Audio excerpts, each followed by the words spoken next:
Hello hi అండి అందరికీ. కూటమి అధికారంలోకి వచ్చిన తర్వాత కొంతమంది గ్రౌండ్ లెవెల్లో నేతలు, నాయకులు అనుకోవచ్చు. వాళ్ళు మాత్రం అధికారాన్ని అడ్డం పెట్టుకొని, పోలీసుల్ని తమ చేతిలో పెట్టుకొని, మహిళల్ని లైంగికంగా వేధింపులకు గురి చేస్తున్నారు. వాళ్ళు చెప్పినట్లు వినకపోతే వాళ్ళని రకరకాల ఇబ్బందులు పెట్టి, వాళ్ళు ఇప్పటి వరకు కొనసాగుతున్న జాబుల్లో తీసివేసి, వాళ్ళని తమ వైపు ఎలా అయినా లోపరుచుకోవాలి అని చెప్పేసి అయితే ప్రయత్నాలు అయితే చేస్తున్నారు.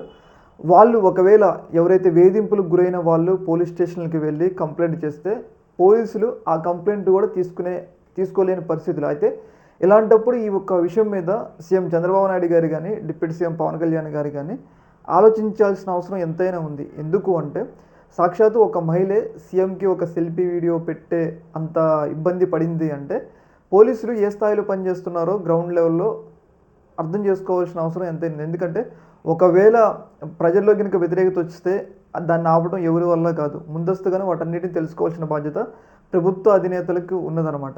రీసెంట్‌గా జరిగిన ఒక పరిణామం ఏంటి అంటే, పల్నాడు జిల్లా కంకనాలపల్లి అని చెప్పేసి ఒక ఊరుందనమాట.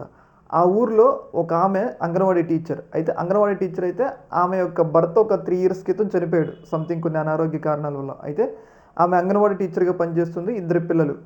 అయితే ఇప్పుడు ఆమె ఒంటరిగా ఉంది అని చెప్పేసి ఒక టీడీపీకి సంబంధించిన బొడ్డు వెంకటేశ్వరరావు అని చెప్పేసి ఒక వ్యక్తి ఆమెను ఎలా అయినా లైంగికంగా లోపరుచుకోవాలి, లోపరుచుకోకపోతే అనేక ఇబ్బందులకు గురి చేస్తాను, అలాగే నీ జాబ్ కూడా తీసేస్తానని చెప్పేసి ఆమె రకరకాలుగా ఇబ్బంది పెడుతుండు ఆమెని. అయితే ఇంకా ఆమె పోలీసులు కంప్లైంట్ ఇచ్చిన అంటే ఆమె ఏం చేసిందంటే పోలీసులు కంప్లైంట్ ఇచ్చింది. కానీ పోలీసులు మాత్రం ఆ కంప్లైంట్ తీసుకోలేదు. ఎందుకంటే అధికారం వాళ్ళ చేతిలో ఉంది కాబట్టి పోలీసులు కంప్లైంట్ చేస్తే కంప్లైంట్ నమోదు చేస్తే ఏమైనా ఇబ్బంది వస్తుందని చెప్పేసి వాళ్ళు కూడా భయపడి కంప్లైంట్ తీసుకోవాలి. కానీ ఈ యొక్క ఇష్యూని ఎలా అయినా సరిదిద్దుకోవాలని చెప్పేసి ఆ మహిళ ఒక సెల్ఫీ వీడియో రిలీజ్ చేయడం జరిగింది.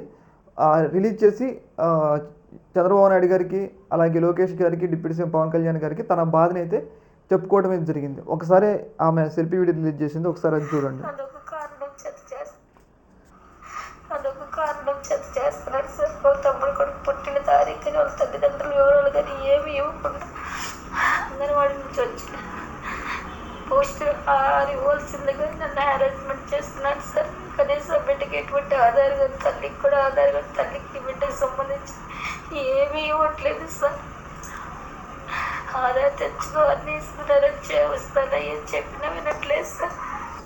యాక్చువల్లీ ఈ మహిళ చెప్తుంది ఏంటి అంటే, ఎవరైతే ఈ బొడ్డు వెంకటేశ్వరరావు అని చెప్పేసి వ్యక్తి ఉన్నాడు కదా, ఆయన ఆమెని రకరకాలుగా ఇబ్బంది పెడుతుండు. యాక్చువల్ ఏంటి అంటే ఆమెని లైంగికంగా వాడుకోవాలని చెప్పేసి ఇబ్బంది పెడుతుండు. కాకపోతే ఈమె లొంగనంటుంది. దానివల్ల ఏంటంటే ఆమెను వేధింపులకు గురి చేస్తుండు. ఇంకా ఆయన చేతిలో అధికారం ఉంది కాబట్టి రకరకాల ఇబ్బందులు అయితే పెడతా ఉండు. అయితే ఈ ఇష్యూని పోలీసుల దగ్గర తీసుకెళ్ళినా కేసు నమోదు చేయమని చెప్పినా కానీ పోలీసులు నమోదు చేయలేదన్నమాట. అయితే ఆమె ఏం చేయాలో తెలియక ఇంకా రీసెంట్గా సెల్ఫీ వీడియో రిలీజ్ చేయడం జరిగింది. ఏదేమైనా కానీ ఇలా మహిళలు, అది కూడా ఒక దళిత మహిళ ఈ స్థాయి ఇబ్బంది పడుతున్నప్పుడు చేయాలి కదా, కేసు నమోదు చేయాలి. చంద్రబాబు నాయుడు లాంటి వాళ్ళు, లోకేష్ లాంటి వాళ్ళు కూడా వాళ్ళు చొరవ తీసుకోవాలి. తీసుకోకపోతే ఎట్లా బాగోదు కదా.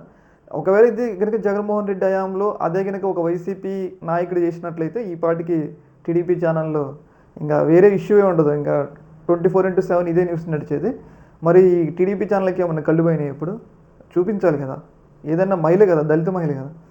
ఈ యొక్క ఇష్యూలో మీ యొక్క అభిప్రాయాన్ని కింద కామెంట్లో తెలియజేయండి. Okay, thank you.